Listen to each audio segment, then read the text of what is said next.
Paz e graça a você que nos acompanha nos nossos canais. Que Deus te abençoe e a toda a sua família. Aproveite, se inscreva nos nossos canais, nos ajude a levar a sagrada palavra de Deus a mais pessoas. Compartilhe os nossos vídeos. Hoje, nosso tema é o Templo, Centro de Poder e Exploração. Nosso 7º módulo. Estamos chegando ao final. Uma dica importante, você que está assistindo nosso curso pela primeira vez, é necessário assistir aos outros vídeos. Todos são uma sequência pedagógica, lógica, que nos leva a conhecer a sociedade na época de Jesus. Pulando uma das aulas, pode ficar um pouco confuso a compreensão. Nós vimos nos módulos anteriores falar muitas vezes sobre a lei da pureza. Mas como isso funcionava? Existia uma classificação de puros e impuros, santos e pecadores. Podemos ver isso nos nossos dias atuais? Convido a você a refletir comigo durante este módulo. As leis, elas serviram no deserto com Moisés. Eram as mesmas até nos dias de Jesus, mas com muito exagero e extremismo. E o grupo dos fariseus, membros do Sinédrio, eram realmente duros com o povo. E havia uma classificação de classes. Quem era quem nessa classificação? Vamos ver comigo? Os puros, claro que eram os sacerdotes, os levitas, mas algumas famílias, na maioria muito ricas, cujos chefes eram chamados de anciãos. Alguns falsificavam o nome dos mais velhos para pertencerem às famílias consideradas puras, descendentes de Abraão. A casta dos puros viviam às custas do templo, o templo de Jerusalém. Os mais ou menos impuros eram os filhos ilegítimos dos sacerdotes, trabalhadores das profissões desprezíveis e os estrangeiros convertidos. Os impuros estavam os filhos das mães solteiras, samaritanos, estrangeiros, os inférteis, doentes, pobres que não podiam trabalhar, não entravam no templo e nem nas sinagogas. Para relembrarmos, a Galiléia ficava bem distante de Jerusalém, cidade onde se encontrava o templo. Então, os galileus eram mais impuros. Jesus é um galileu. A classificação era o templo que determinava. Quanto mais longe, mais impuro. Mais próximo, mais puro. Era o templo que se reunia todo o poder social da época. Só para nos recordar, já vimos nos módulos anteriores. Ali estava o tesouro, um tipo de banco que controlava toda a economia da Palestina. O templo era o centro da vida de todo judeu. Mas como surge o templo? Vamos ver? Aconteceu muito antes de Jesus, quando o povo estava lá no deserto, na época de Moisés e dos juízes. Não havia o templo. Existia uma tenda que era chamada de tabernáculo e era onde ficava guardada a Arca da Aliança. Era ali que reuniam para ouvir as leis de Deus e ofertar os seus sacrifícios. A tenda, ela caminhava com o povo e era sinal da presença de Deus. No interior da tenda havia um local que era sagrado, o Santo dos Santos, e somente o sacerdote Arão e seus descendentes, sumos sacerdotes, podiam entrar. O que tinha dentro da Arca da Aliança? As tábuas da lei que Deus deu a Moisés. Próximo de 1950 a.C., se constrói o templo. Salomão foi o responsável por essa obra. Ele era o 3º rei de Israel, filho de Davi, 2º rei, após Saul, que foi o 1º rei.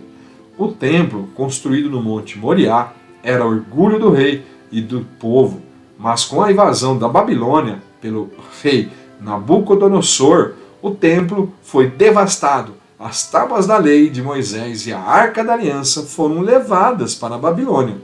Isso foi de grande tristeza e lamúria para todo o povo. Para agradar o povo, no ano mais ou menos, no ano 20 a.C., Herodes o Grande começa a restauração do templo, a reconstrução. Isso para agradar os judeus e ser mais bem aceito. Foi construído com muita ostentação, abriu um vasto campo de trabalho, muito artesanato, muito ouro, muita prata, muito bronze, mármore e madeira. Acredita-se que foram contratados cerca de 10.000 trabalhadores leigos, 1.000 sacerdotes que foram transformados em artesãos para trabalhar nas partes sagradas e proibidas aos leigos. No total, chegou a ter próximo de 18.000 trabalhadores. Lá existia um pátio que era cercado, onde ficavam os vendedores, cambistas, gentios, pagãos e excluídos, que não podiam entrar no templo. Um pouco mais adentro ficavam as mulheres, um pouco mais o local dos homens, e mais à frente tinha um local reservado aos sacerdotes para realizar os sacrifícios. A parte mais alta e a mais sagrada do templo se encontrava o altar de ouro para o ritual do incenso, a mesa das alfaias e o candelabro de 7 pontas, símbolo da presença de Deus. Separado por uma cortina, encontrava-se o Santo dos Santos, onde era guardado a Arca da Aliança e dentro dela as tábuas da lei. Javé falava com o seu povo através do sumo sacerdote. O santuário ele era dividido em duas partes. Um local, chamado o Santo, e a outra parte, o Santo dos Santos, ou Santíssimo, separados por uma dupla cortina com o nome de Véu dos Santuários. Esta que se rasga na morte de Jesus, simbolizando que Deus não está no templo, e não é só para alguns que se julgam os puros e dignos, mas para todos, sem distinção, sem classificação social ou religiosa ou econômica. No Santo dos Santos, um sacerdote entrava 2 vezes ao dia, uma pela manhã e outra pela tarde, para queimar incenso e trocar o óleo do candelabro de 7 braços. Oferecia os pães da preposição, como foi o caso de Zacarias, esposo de Isabel. O Santo dos Santos ficava completamente vazio, era o lugar mais santo do templo e do mundo. Somente o sumo sacerdote que podia entrar lá. Ele entrava para oferecer o sacrifício da expiação, pedir perdão a Deus por todos os pecados do povo. Ele usava uma vestimenta própria, especial e sagrada, que lhe dava autoridade de expiação. Lugar santo, centro religioso, econômico e político, o judeu tinha a obrigação de ir para se encontrar com Deus. Local de muita peregrinação e festas, José, Maria e Jesus participavam dessas peregrinações. Numa destas peregrinações, perdem Jesus e o encontram no templo. Para um bom judeu, e por lei, era obrigatório visitar o templo 3 vezes ao ano. Nas principais festas, você sabe quais eram essas festas? Vamos ver?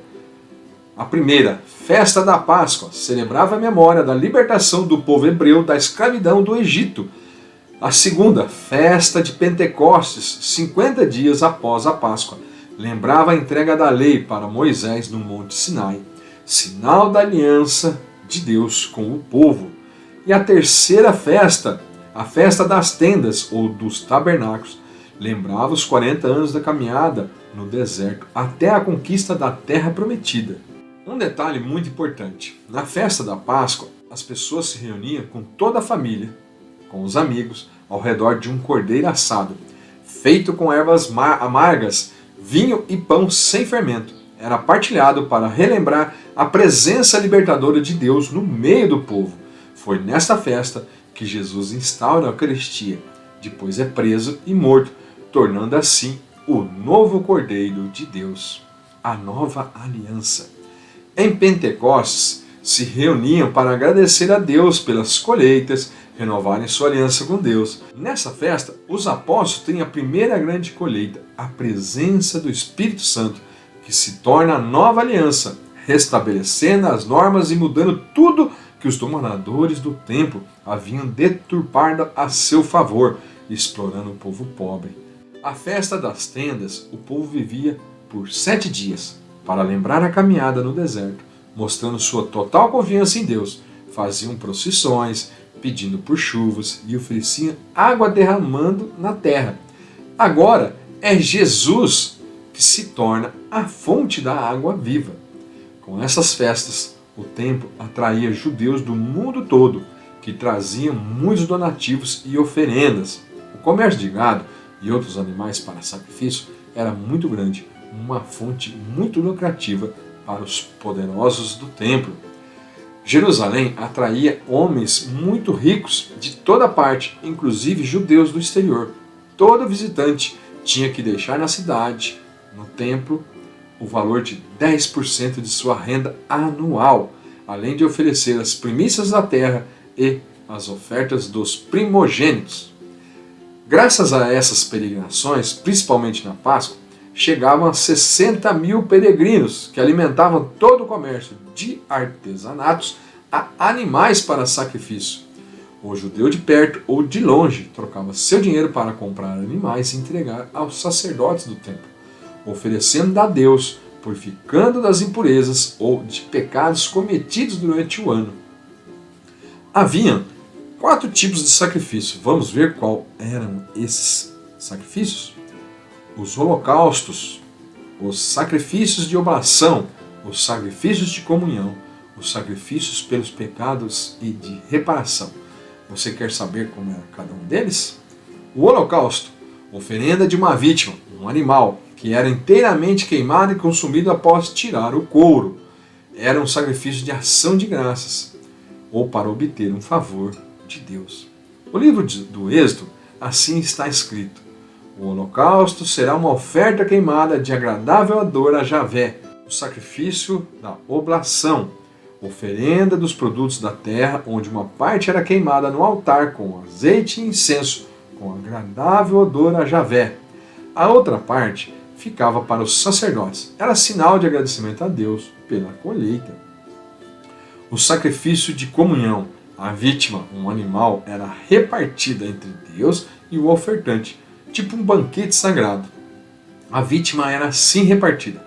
As partes vitais, gorduras, rins e etc., eram queimadas no altar a Javé. A melhor parte, o peito, a coxa, ficava com o sacerdote. As partes restantes era consumida pelo ofertante. O sacrifício pelo pecado e de reparação. O sacerdote queimava as gorduras e partes vitais da vítima oferecida a Javé. O restante, o couro, ficava com o sacerdote que ofereceu.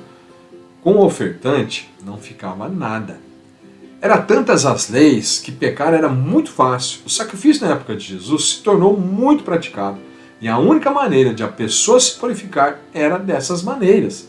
Aí você imagina o lucro que os envolvidos com esses rituais tinham.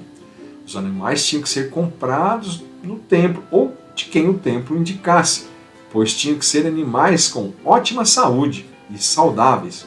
O pobre, pecador impuro, oferecia um sacrifício, um animal pequeno. Maria e José oferecem 2 rolinhas, porque eles eram muito pobrezinhos. Em todo sacrifício animal, o sangue é recolhido e derramado no altar. Eles acreditavam que o sangue era a vida, uma vida era no sangue. Estas atividades exigiam um número grande de sacerdotes. Acredite-se que havia cerca de 7.200 sacerdotes. O único trabalho que os sacerdotes faziam era ritual: matar os animais para os sacrifícios, cortá-los, preparar as carnes, derramar o sangue sobre o altar e oferecer o sacrifício. O cargo de sacerdote era considerado sagrado, lidava com o altar e os sacrifícios a Deus. O povo, mais simples, os consideravam autoridades vindas de Deus. Entre os sacerdotes existiam classificações também: os ligados ao templo, os mais pobres, que em geral vinham do campo, como o pai de Batista e Zacarias. Os chefes do sacerdote, que ocupavam os mais altos cargos, eram mais beneficiados com os sacrifícios e riquezas que entravam no templo. Eram sacerdotes saduceus, pertencentes ao Sinédrio e quase todas da mesma família. Em Isaías, capítulo 1, versículos 11 ao 14, Deus já havia dito que não queria mais esses sacrifícios, ofertas sem sentidos, porque eles não eram justos com as viúvas e órfãos.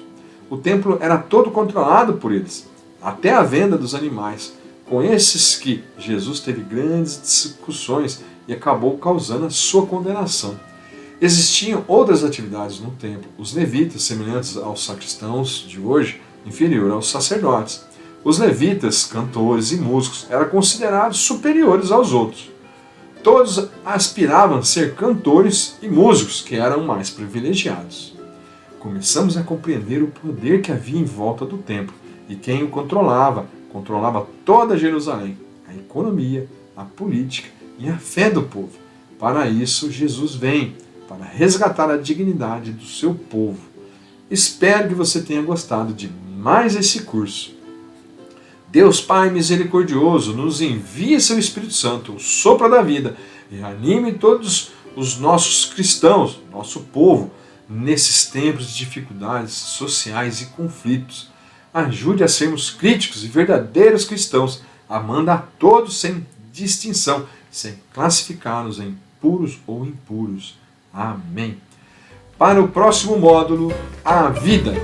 Espero vocês. Até lá.